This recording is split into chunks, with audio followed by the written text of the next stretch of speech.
दरियाए सिंध पर 6 नहरों की तामीरात के खिलाफ वकला बिरादरी सिंध में सरापा एहतजाज है और कराची के वकला जो है कौमी शाहराह पे उन्होंने छठे रोज़ से धरना दे रखा है।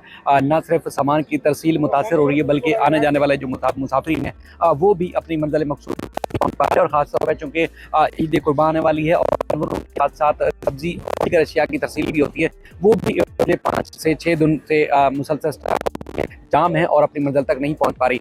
वकला का मुतालबा है कि वफाकी हुकूमत ने उनसे रब्ता ज़रूर किया है, लेकिन उसके बावजूद जब तक ये नहरों की तामीरात का नोटिफिकेशन वापस नहीं लिया जाता तब तक वो बाहर उस धरने से वापस नहीं आएंगे। इसके अलावा हम देखें तो सिंध बार काउंसिल की जानिब से सिंध भर की अदालतों में हड़ताल का ऐलान किया गया है और उन्होंने कराची बार एसोसिएशन के साथ इजहार यकजहती किया है। सिंध में आज हमने सिंध हाईकोर्ट में देखा कि वकला ने न सिर्फ नारे लगाए अदालतों में बल्कि जजेस से भी कहा कि वो अपना जो अदालती अमूर मुअत्तल करें और चैम्बर में चले जाएँ। वकला की जो सिंध हाई कोर्ट के जजेस हैं उन्होंने बात मानने से इनकार किया और कई हमने वकला को देखा न सिर्फ वो अदालतों के बाहर कमरा अदालत में भी नारेबाजी भी करते रहे और साइलिन को कमरा अदालत से बाहर जाने का कहते रहे और किसी हद तक वो कामयाब भी हुए। मेरे साथ सीनियर कानूनदान मलिक अल्ताफ़ जावेद साहब हैं। अल्ताफ़ साहब, आपका बेहद शुक्रिया, क्योंकि मामला बड़ा कानूनी है लेकिन यहाँ पर हम देख रहे हैं कि जज्बाती लोग नारे भी लगा रहे हैं, जज्बाती फैसले भी कर रहे हैं। तो बुनियादी तौर पर ये इरसा पंजाब का, सिंध का या दरिया सिंध के ऊपर मामला कानूनी है क्या, पोजीशन क्या है और वफाक की क्या पोजीशन है इस पर? सबसे पहले तो हमें समझना होगा कि 1991 का जो कोड है, जो हमारा इरसा एक्ट है, उसके जो सिग्नेटरीज हैं वो सूबे हैं, 4 सूबे हैं, वफाक का कोई रोल नहीं है। उसी मंसूबे की एक शिक ये है, उसी मुआहदे की शिक ये है कि अपने शेयर के अंदर रहते हुए जो पार्टिसिपेंट्स हैं वो कोई भी प्रोजेक्ट कर सकते हैं। अब पार्टिसिपेंट्स कौन है? सूबे हैं, ठीक है। लिहाजा वफाक के पास तो किसी किस्म का कोई कानूनी जवाब है ही नहीं उस एक्ट के मुताबिक कि वो कोई भी प्रोजेक्ट अनाउंस कर सके। वो तो किसी सूबे के मातहत जाएगा, सूबे से जाकर रिक्वेस्ट करेगा कि जी मुझे ये प्रोजेक्ट बनाना है, लिहाजा आप अपने शेयर में से मुझे इतना हिस्सा दें। उसके बाद वो सूबा अपनी नीड्स को पूरा करते हुए वो देगा। अभी हम कह देते हैं इसको इस एंगल से देख लेते हैं कि जी फ़र्ज़ करें कि हमने कैनाल्स बनानी है। कैनाल्स बनाने के लिए आप किसके पास आएंगे? सूबों के पास आएंगे ना। वफाक आज खुद कैसे अनाउंस कर रहा है? वफाक पार्टी नहीं है, वफाक के पास 1 लीटर पानी नहीं है, 1 गैलन पानी नहीं है, 1 क्यूसिक पानी नहीं है। वफाक कहाँ से नहरों की क्या मंजूरी दे रहा है? कहाँ से वफाक ने ये अथॉरिटी ली कि वो सिंध के पानी में से जो है वो पानी जो है वो सक करेगा? कहाँ से ये कानूनी जवाब पैदा हुआ? कोई इसकी किसी किस्म की कोई लीगल बेसिस है ही नहीं। सूबा, उसका सूबे का शेयर क्या है और सूबा फिर वफाक से क्यों मुतालबा कर रहा है? क्योंकि हम मिनिस्टर्स को भी देख रहे हैं, हम पीपल्स पार्टी को भी देख रहे हैं, वो भी तो मुसलसल उनकी तरफ से भी मुतालबात जो आ रहे हैं वो वफाकी हुकूमत से आ रहे हैं, वज़ीर आज़म से मुतालबा कर रहे हैं कि जी ये तामीरात का जो फैसला है उसको ख़त्म किया जाए। बीच बात मैं कह रहा था ना जी कि वो उनको बता रहे हैं, ठीक है। खैर मैं पीपल्स पार्टी या किसी भी पॉलिटिकल पार्टी की तो बात नहीं करूंगा कि जो वफाक से रब्ता किया जा रहा है वो मेरा ख्याल है कि अगर बेटर सेंस प्रिवेल कर रही है तो वो इसी पस मंज़र में किया जा रहा है कि भाई आपकी कोई कानूनी अथॉरिटी नहीं है, ठीक है। आपकी कानूनी अथॉरिटी नहीं है, आप अपना मंसूबा जो है वो विड्रॉ करें, क्योंकि ये जो है वो फेडरेशन पे जो है वो असरअंदाज होगा। तो इसी वजह से वहाँ से रब्ता किया जा रहा है। जो बंदा गलत तामीर कर रहा है उसी से रब्ता किया जाएगा ना। तो इसी पस मंज़र में जो है वो मेरा ख्याल है कि भी सब लोग जो है वो उनसे वफाक से रब्ता कर रहे हैं कि भी भाई मंसूबे का चाहे एक्चुअल एग्जीक्यूटर कोई भी है, मंसूबा चूँकि वफाक के बैनर के अंडर है, ठीक है, तो लिहाजा वफाक ही इसको रोकेगा, इसलिए उनसे रब्ता किया जा रहा है। तो ये सिंध का वैसे दरिया सिंध पर पानी का शेयर है कितना? क्या वो शेयर उतना दे रहे हैं या ले पा रहे हैं या नहीं ले पा रहे हैं? तो ये तनाज़ा शिद्दत कैसे इख्तियार कर गया? अच्छा, ये इरसा के एक्ट के तहत ना जी ऑलमोस्ट जो है वो 47% है, ठीक है जी। अब जो बताया जा रहा है वो ये है कि भाई हम आपको 47% ही देंगे। ये मैंने आपको याद होगा पिछले व्लॉग में भी ये अर्ज़ की थी कि 100 रुपये आ रहे हैं जी, ठीक है। उस 100 में से मेरा शेयर है 47 रुपये।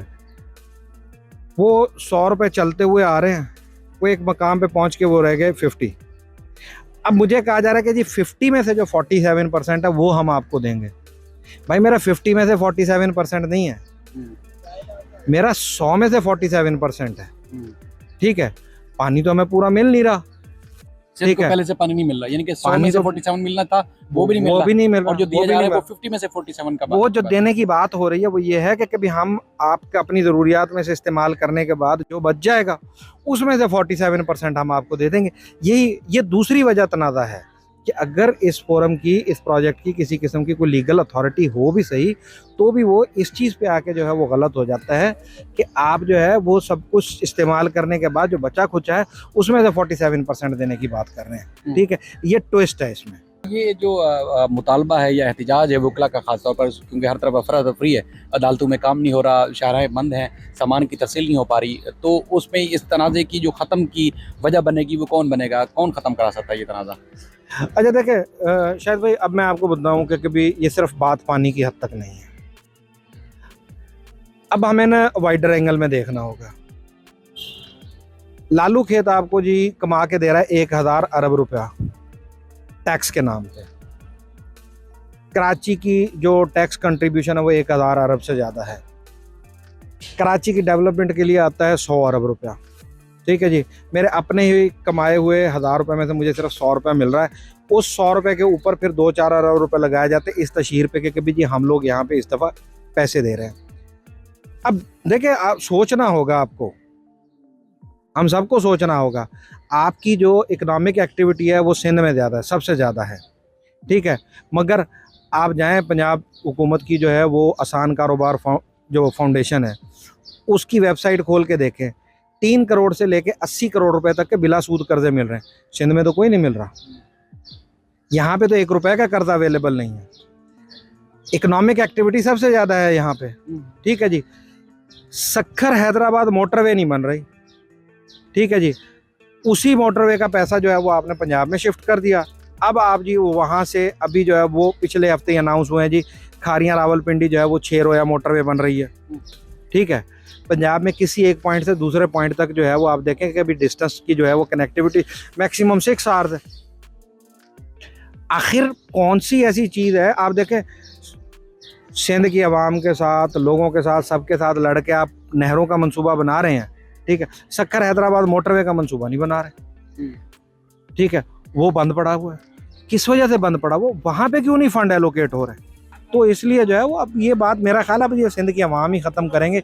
इस दफ़ा भी वकला को जो मैंडेट दिया है वो सिंध की आवाम ने दिया है।